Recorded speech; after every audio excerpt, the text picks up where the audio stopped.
Comme tu peux le voir, on est de retour sur le micro normal, le micro standard, ça fait plaisir, le setup de qualité. Bon, on va pas trop s'étendre sur la technique, il faut que je te parle d'un sujet important.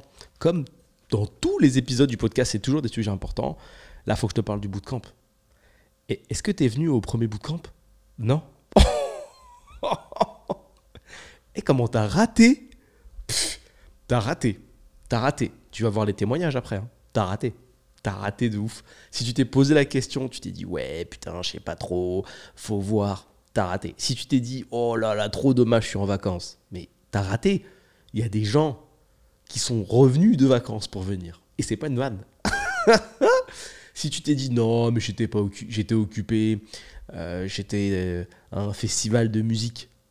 T'as raté. Il y a des gens qui sont venus de ce festival de musique pour venir. Malade. J'ai entendu des 11 heures de route. J'ai entendu des je viens de Belgique. J'ai entendu des on dort dans un van pour venir. Que des vraies histoires.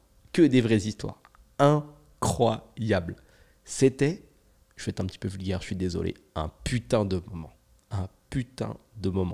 Pour te dire, j'étais tellement chaud après le bootcamp, ça a fait 10h, 18h, 18h30 on y était encore. J'avais envie d'en faire un deuxième le lendemain. Je pouvais pas, parce que franchement j'avais plus de voix. Puis j'étais un petit peu malade, mais personne n'a vu. C'était terrible.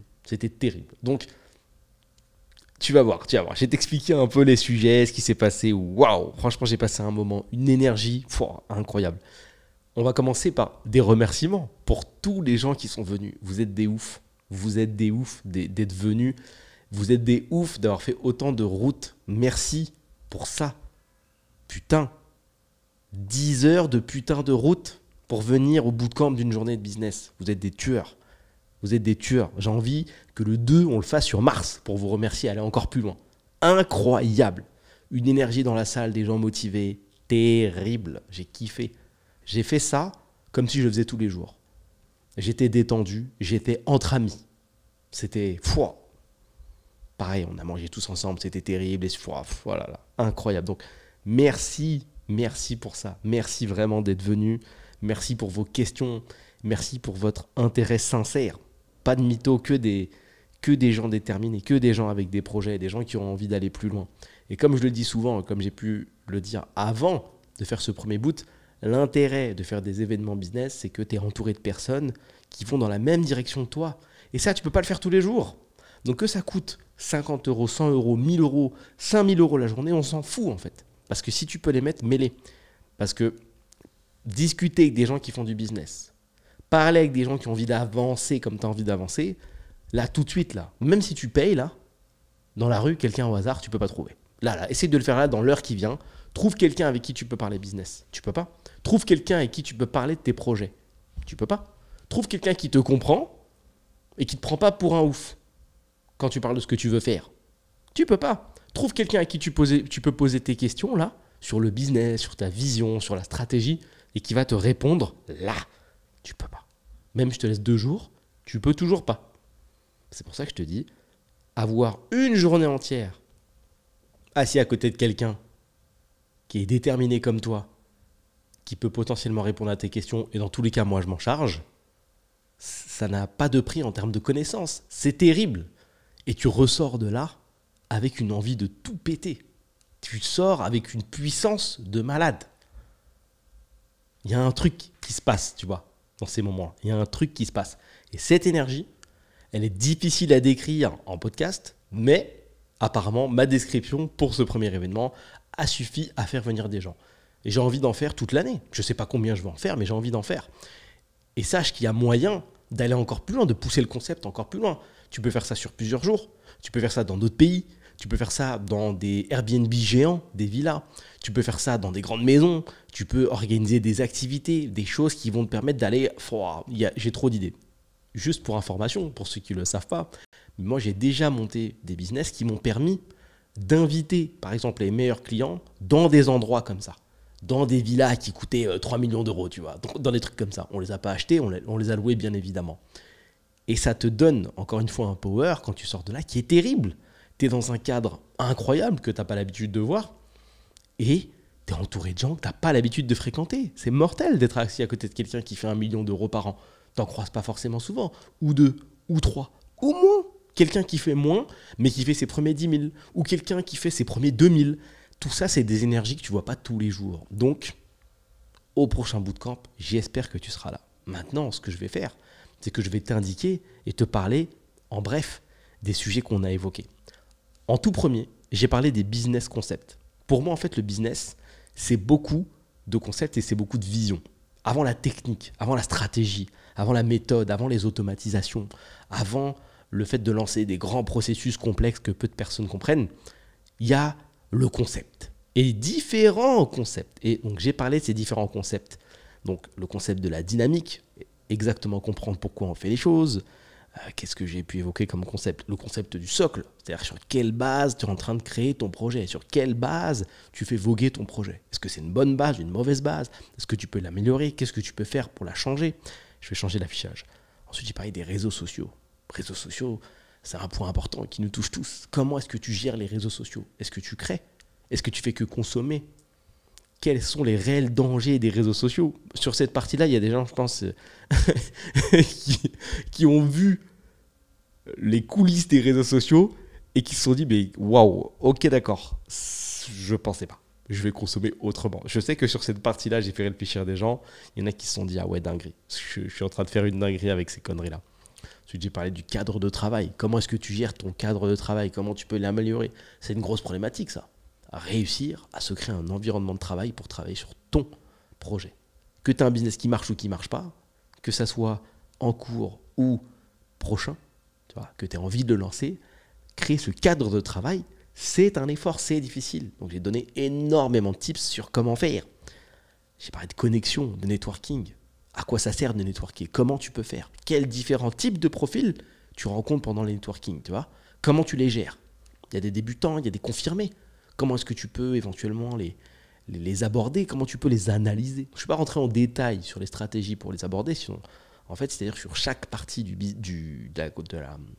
bootcamp, j'aurais pu faire un bootcamp entier, tu vois. Et je verrai après en fonction des retours et des demandes. C'est-à-dire que maintenant que j'ai évoqué plein de sujets différents, j'ai donné plein d'idées à plein de gens. Donc du coup, je vais avoir des retours. Et peut-être que demain, il y a un bootcamp sur le networking. C'est possible. Il y a tellement de choses à voir. Donc j'ai parlé de ça. J'ai parlé du bootstrapping. Comment on fait pour lancer un business rapidement finalement? Comment on fait pour se concentrer sur les bonnes choses? Avec un exercice qui a marqué un petit peu tout le monde, qui s'appelle l'exercice de la vache, un classique. Ensuite, on a switché sur la partie lead generation. La lead generation, bien sûr, c'est le fait de réussir à trouver des clients pour tes clients. Parce qu'aujourd'hui, un des business qui est le plus efficace et le plus facile à vendre, c'est celui-là. Encore une fois, je te le répète, à chaque fois que je te parle de business, de facilité et de vendre, ça ne veut pas dire que n'importe qui peut le faire et que demain, tu fais 10 000 par mois. On oublie toujours cette idée-là. On comprend qu'il faut bosser pour arriver à un certain niveau de rémunération et pour arriver à un certain niveau d'expertise. C'est normal, c'est classique, ça doit être obligatoire dans ta tête. Argent facile, ça n'existe pas. Ou en tout cas, si tu arrives à le toucher, il y a un prix à payer. Je te renvoie vers les podcasts qui parlent de OnlyFans, je te renvoie vers les podcasts qui parlent des influenceurs, je te renvoie vers le podcast, c'est le même, qui renvoie aussi vers la drogue, etc. Tu peux aller voir, j'ai mis comment arnaquer les gens ou un titre de podcast, fit les influenceurs. Tu vas vite trouver, je parle beaucoup de l'argent facile. On a vu la data, la puissance de la data, à quoi ça sert, comment elle est utilisée, à quoi servent toutes ces données qui sont récupérées par les réseaux sociaux finalement. Quel est l'intérêt de tout ça? Comment les réseaux utilisent ces données? Comment nous, on peut utiliser ces données à bon escient pour créer des business également ou pour toucher les bonnes personnes? Qu'est-ce qu'on fait? La partie d'après, j'ai évoqué les services qui fonctionnent dans le cadre de la lead generation, c'est-à-dire que trouver des clients pour d'éventuels clients qui seraient des business, c'est bien, mais techniquement, quels sont les services qui fonctionnent? Qu'est-ce que tu peux vendre exactement? Donc là, j'ai apporté pas mal de réponses à pas mal de questions. Des gens qui se disaient, ok, moi, monter un business qui consiste à trouver des clients pour mes clients, ça m'intéresse. Je vais trouver mes clients et je vais leur trouver des clients. Mais quels sont les services qui fonctionnent techniquement? Qu'est-ce qui marche en soi? On a parlé également de positionnement marché. Donc ça, c'est une partie qui, là, dans le cadre d'un podcast, fait moins rêver parce que ça ressemble à quelque chose de très théorique. Mais en soi, du positionnement de marché, c'est ce qu'il y a de plus important. Comment tu te positionnes sur un marché? Comprendre le positionnement d'IKEA, comprendre le positionnement de Maison du Monde, comprendre le positionnement par exemple de McDonald's. Ça te permet toi aussi de te placer sur un marché et d'arrêter de travailler au hasard. Tu sais, il y a des gens qui lancent des projets sans penser au positionnement. Peut-être que tu en fais partie, que tu as tenté de lancer des choses, mais que positionnement marché, tu sais même pas ce que c'est. Tu es en mystère. Positionnement de marché, tu sais pas ce que c'est. C'est peut-être pour ça que ça marche pas. Parce que c'est une donnée qui est importante. On a évoqué les questions marketing également, puisque c'est un sujet qui veut un petit peu tout et rien dire pour beaucoup de personnes. Finalement, qu'est-ce que c'est le marketing en détail? Pourquoi? À quoi ça sert? C'est un logo? C'est un site? Je comprends pas. Je comprends pas à quoi ça sert. On l'a vu en détail. On a parlé de product market fit.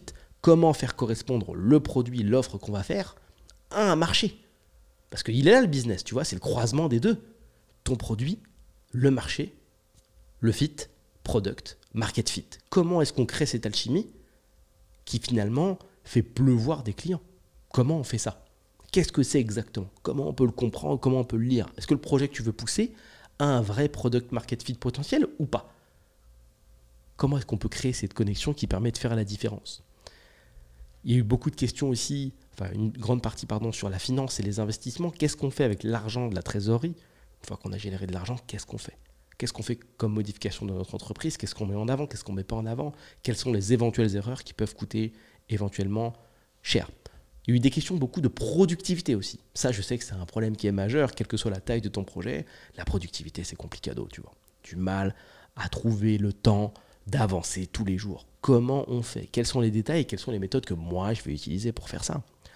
On a vu la standardisation. Pareil, quand tu as une boîte, comment est-ce que tu fais des choses qui sont standards? Donc la standardisation ne veut pas dire que tu fais des choses qui sont nulles. Standardisation, pas dans le sens standard basique, mais dans le sens créer une procédure qui est répétable, donc standardisée, qui te permet du coup d'accepter plus de clients. Tu vois, si par exemple tu es un artisan et que tu fabriques des chaussures sur mesure à chaque fois, c'est compliqué parce que pour chaque personne, tu fais de la customisation.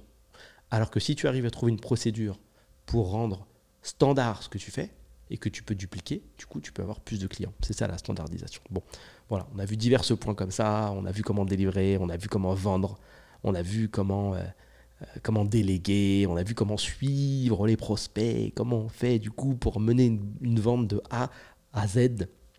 Et j'ai bien sûr parlé de l'intelligence artificielle, tu me connais, j'aime bien les automatisations, j'aime bien l'IA, et il y en a bien sûr dans mon entreprise, donc j'ai pris un plaisir de ouf à montrer en fait les différents outils que nous on utilise.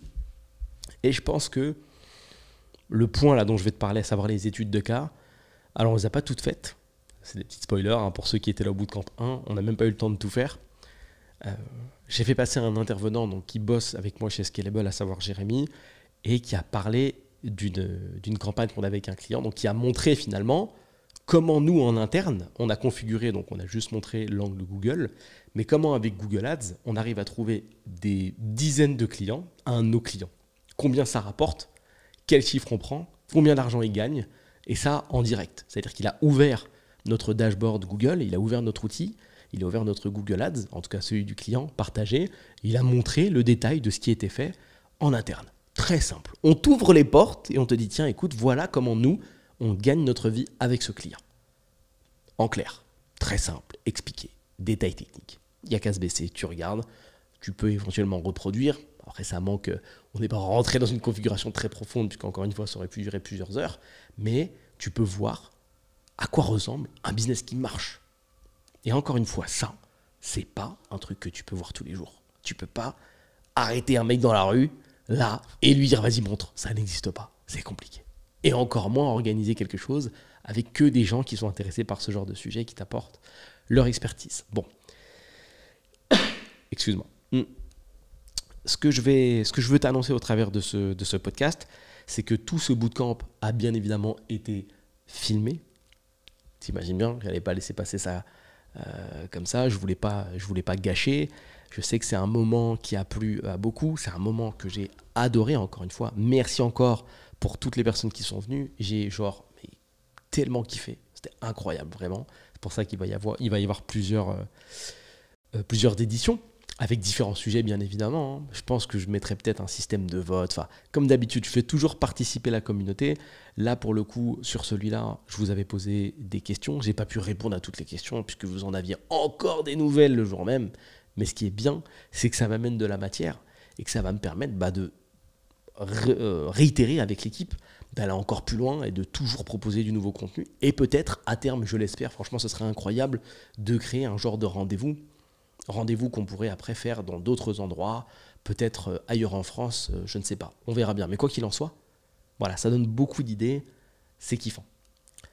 Je mets donc, je pense que ça sera directement dans la description. Tu pourras avoir accès bien sûr à l'intégralité de ce bootcamp, de cette journée de formation. Si tu te poses la question de si ça sera en accès gratuit, évidemment, non, je ne peux pas le faire, puisque rappelle-toi que les places sont payantes, donc je ne peux pas faire payer les gens par souci d'équité.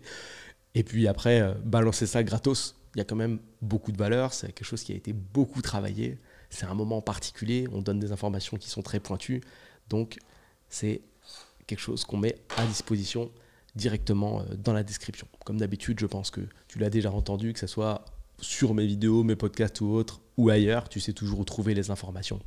Donc si tu as un projet en cours, si tu as un business en cours, si tu as compris que ça avait une valeur significative, je t'invite à checker, je vais te mettre le plan, le détail, le prix et les accès. Et j'espère vraiment qu'on va se voir au prochain. Et ainsi de suite, et ainsi de suite, et ainsi de suite. Ce que je vais faire, c'est que je te mets également le lien pour mettre tes informations, pour te préinscrire au suivant. Comme ça, tu as l'assurance d'être contacté, d'être tenu au courant concernant le prochain événement. Je te dis à plus tard, je te souhaite une bonne journée ou une bonne soirée, comme d'habitude. Je ne sais pas quand tu vas regarder ça. Et je te dis, j'espère, à bientôt. Et merci encore pour tous ceux qui sont venus.